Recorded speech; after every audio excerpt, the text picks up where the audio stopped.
Yo les postes, deuxième victoire en 2 matchs de championnat, 3 matchs officiels, 3 victoires si on rajoute le trophée des champions, 3 matchs, 14 buts marqués, 14 buts inscrits en 3 matchs les postaux, début de saison incroyable du Paris Saint-Germain, total régal ce soir encore une fois, 5 buts, doublé de Neymar, un but de Kylian Mbappé, on a vu un très grand Paris Saint-Germain ce soir, sauf en défense, c'est le seul bémol ce soir, c'est le seul point négatif, les 2 buts concédés, les 2 buts on leur donne des problèmes défensifs et je comprends maintenant pourquoi Luis Campos veut un défenseur central supplémentaire, on en reparlera dans le débrief de Nono sur la chaîne Les Vidéos de Nono et Sacha sur le poste de défenseur central, une nouvelle piste aujourd'hui, on va parler du match, franchement. D'abord, la défense. Et après, on parlera des choses positives. La défense, pour moi, n'est pas au niveau. On a vu un bon Ramos. Très très bon Sergio Ramos. Un Marquinhos, des fois, bon, en difficulté, mais quand même, il a tenu la baraque derrière. Mais je pense que Kipembe, il a été aux fraises. Surtout en deuxième mi-temps. Presnel Kipembe, honnêtement, il commence à faire peur. Honnêtement, pendant la préparation, c'était le meilleur défenseur central. Mais là, ce soir... Un petit peu comme le match contre Osaka où on a gagné 6 buts à 2, ça a ressemblé au même match. On prend 2 buts, mais vraiment 2 buts qu'on aurait pu éviter. Alors on va parler d'abord de la première mi-temps. Franchement, la première mi-temps, bon, 2-0, tranquille, on maîtrise. 70% de possession de balle. On a eu quelques bonnes séquences. On arrivait à trouver des espaces. Nuno Mendes sur le côté gauche, exceptionnel. Quel joueur, franchement. Leonardo, certes, a été mauvais, mais sur ce joueur-là, franchement, phénoménal. Quelques bonnes transitions, on va dire. Il n'y a pas eu de danger pour notre défense en première mi-temps. C'est pour ça qu'on a été bon, c'est pour ça qu'on a maîtrisé.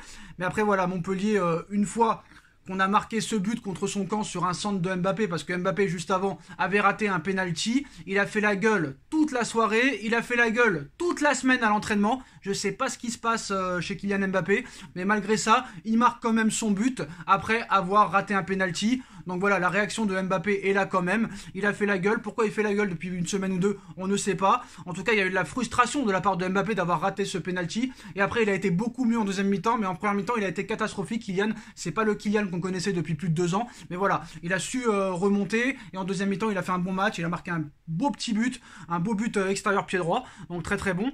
Après, bon...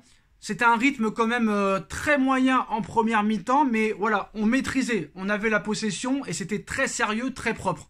Et surtout, ce qu'on n'a pas vu depuis ces dernières années, c'est que comme ils jouaient bloc bas, très bas, ils ont mis le mur Montpellier en première mi-temps, bah le Paris Saint-Germain, en attaquant et en pressant très haut, a poussé Montpellier à faire des fautes et à marquer ce but contre son camp. Et c'est ça qu'il faut faire. Quand tu n'arrives pas à trouver la solution, il faut presser, il faut jouer très très haut. Et c'est pour ça que ce système est très très bon pour l'instant, ce 3-4-1-2. Parce que quand tu es en difficulté, que tu n'arrives pas à attaquer, malgré que tu es Léo Messi, malgré que tu es Neymar, malgré que tu es Mbappé, quand tu es coincé comme ça, et ben, il faut aller presser pour pousser l'adversaire à la faute. Tu marques le premier but, tu marques le deuxième but. Donc voilà, naturellement Montpellier est obligé d'attaquer, de se découvrir. Et après, bah voilà, il y a eu des boulevards. Nuno Mendes à gauche, Messi dans l'axe, Neymar feu follet, Neymar doublé, Neymar qui aurait pu mettre un triplé, le 3e but qu'on lui refuse à cause de Kipembe, encore une fois je sais pas ce qu'il foutait en attaque Kipembe hors jeu, mais le but exceptionnel, la passe de Messi pour Neymar, contrôle de la poitrine et but, et l'arbitrage vidéo qui l'annule. J'étais dégoûté, mais heureusement que sur le 5e, Nuno Mendes qui fait le festival sur le côté gauche, et Renato Sanchez, 3e premier but, 30 secondes après son entrée. Portuguese Connection, Nuno Mendes, Renato Sanchez, 30 secondes après son entrée, premier match avec le Paris Saint-Germain et déjà premier but de Renato Sanchez. Il faut parler aussi de Nuno Mendes, parce que certes Neymar a fait un très grand match ce soir, on est en train de retrouver le Neymar qu'on connaissait il y a quelques années, qui aurait pu mettre un triplé ce soir, mais qui sort avec un doublé, qui est sorti sur les standing ovations du public du Parc des Princes, sur les applaudissements. Neymar à la 88e qui sort après un doublé et qui court le gars, qui court pour donner sa place à Hugo Ekitike. Quand même incroyable, les changements de Galtier ont été très bons. On a vu un très très bon Paris Saint-Germain, surtout en deuxième mi-temps, très convaincant. Très clairement, c'est du très très lourd. Marco Verratti qui a été impeccable au milieu de terrain, même pas de carton. Vitinha, très intéressant, franchement Vitinha, très très bon joueur, qui a des ressemblances et des similitudes avec Marco Verratti. On voit un petit peu les erreurs de jeunesse de pas de Marco Verratti, de Vitinha, Comme Marco Verratti il y a 10 ans, qui prenait beaucoup de cartons jaunes. Vitinha, 2 matchs, 2 cartons jaunes. C'est pour ça que Christophe Galtier a eu l'intelligence de le sortir. Mais franchement, Vitinha, je pense qu'il a encore une grande marge de progression. Il a été très bon dans la récupération. Tout le milieu de terrain parisien a été très bon dans la récupération. L'entrée de Leandro Paredes a été très très bonne. Leandro Paredes qui a construit les actions, qui a amené au but des Parisiens dès que Leandro Paredes est rentré. Faut-il vendre Leandro Paredes? Il va falloir se poser la question. Il faut prendre son temps pour pas faire de bêtises. Donnarumma, bon, il n'a pas réellement été inquiété.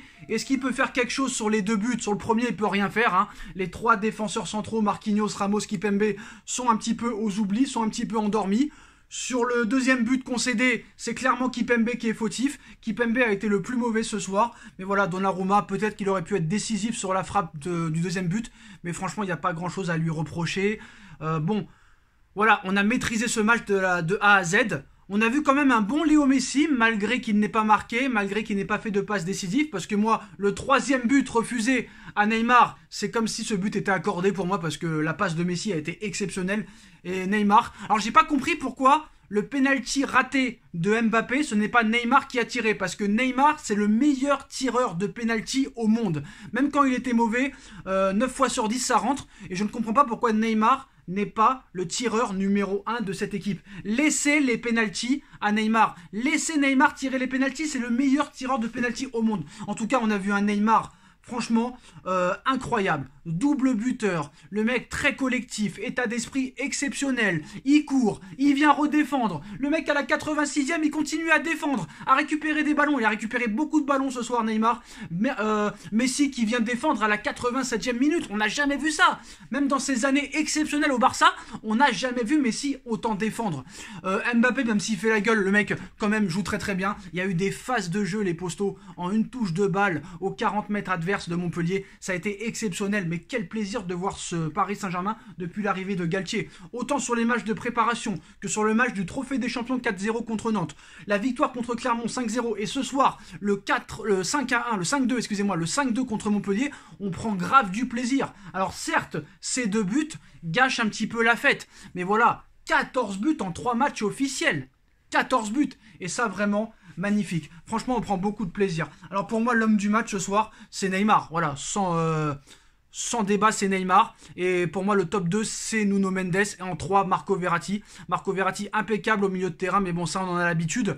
Maintenant, il faut que Marco Verratti soit au top toute la saison, sans blessure, sans suspension, et autant phénomène qu'en Ligue 1 qu'en Ligue des Champions. C'est ça qu'on attend de Marco Verratti. On espère enfin la très grande saison de Marco Verratti et la très grande saison de Neymar, parce que ce soir, Neymar, franchement, je ne l'ai pas reconnu. Neymar, je ne sais pas ce qu'il a bouffé depuis 2 mois, mais en tout cas, le club a sûrement eu raison de le mettre dos au mur, en lui faisant peut-être croire qu'on voulait se débarrasser de lui, qu'on voulait le vendre, qu'on voulait même racheter ses 5 années de contrat pour le dégager. Mais là, un Neymar à ce niveau-là, je peux vous dire qu'il va monter encore en puissance, qu'il perd encore 2-3 kilos, et je peux vous dire qu'il sera inarrêtable. Franchement, voilà, Neymar, quand il fait des bonnes choses, je le dis. Quand il fait des mauvaises choses, je le dis. Quand il fait des choses moyennes, je le dis. Voilà, Mbappé, il a été phénoménal ces 2 dernières années. Ce soir, il a été moins bien, mais il a été très bon en deuxième mi-temps. En première mi-temps, il a été assez catastrophique. Mais ce soir, Neymar, franchement, festival Gaucho au Brésil. Hein.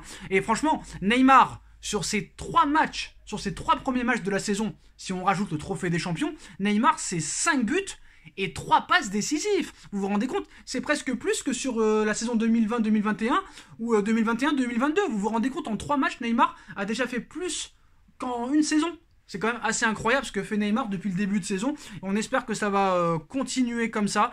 Et très clairement, il a été acclamé par le Parc des Princes. Voilà, phénoménal. Nuno Mendes, voilà, je suis désolé, Mendes, faut en parler. Phénomène, futur phénomène. Peut-être le meilleur arrière-gauche du monde à l'heure où on parle. Mais quoi qu'il en soit, s'il ne l'est pas encore, il fait partie du top 5. Et il fera partie du top 3 et même le meilleur dans quelques années, voire dans quelques mois. Parce qu'il est phénoménal. Le mec, il n'arrête pas. Il est rapide. C'est un dribbleur hors pair. C'est un passeur hors pair. La Portuguese Connection sur le 5e but à la 88e, Nuno Mendes Sanchez, c'est exceptionnel. Et là, franchement, pour l'instant, le recrutement de Campos est très très bon. Maintenant, je pense que très clairement, il va falloir un défenseur central de plus. Il y a une nouvelle piste qui a été aujourd'hui dit par la presse. On va en parler sur la chaîne Les Vidéos de Nono et Sacha. Après, bah voilà, hein, bonne rentrée de Leandro Paredes, Hugo Ekitike qui est rentré à la 88e. Mais voilà, j'ai vu un très très bon Paris Saint-Germain. Et franchement, j'espère que ça va continuer comme ça contre Lille. J'espère que ça va continuer comme ça contre Monaco parce que réellement, là, on se régale. On prend du plaisir très clairement et ça fait réellement plaisir. Tu vois que les mecs, il y a dû avoir très clairement une discussion entre les joueurs et la direction, entre les joueurs et le coach, entre les joueurs et le directeur sportif ou conseiller sportif Luis Campos, avec peut-être Jean-Claude Blanc, le directeur général. Joao Sacramento, l'adjoint de Christophe Galtier qui est très bon aussi dans la tactique. Et Galtier, j'aime beaucoup parce que Galtier a fait de très bons changements. Il faisait la gueule et était très énervé sur les buts concédés. Donc c'est très très bien. Je pense qu'il faut progresser défensivement et qu'il faut prendre un rock en défense centrale. En tout cas, le Paris Saint-Germain, les Postaux, deuxième victoire en championnat, 5-2 face à Montpellier. Festival de Neymar, Renato Sanchez qui marque son premier but juste après son entrée. Nuno Mendes exceptionnel, un très bon milieu de terrain mais une défense très clairement à revoir. Donc voilà les Postaux, victoire du Paris Saint-Germain, 5-2, le Paris Saint-Germain qui est déjà en tête de la Ligue 1 avec déjà un +8 au goal average. Dites-moi en commentaire ce que vous en pensez, on like, on partage, on commente, on s'abonne et on se retrouve dans quelques minutes pour le débrief de Nono sur la chaîne Les Vidéos de Nono et Sacha. On va parler de la nouvelle piste au poste de défenseur central et on va parler aussi des dernières rumeurs mercato et on va parler aussi du match exceptionnel de Xavi Simons avec le PSV Eindhoven. A tout de suite, tchuss.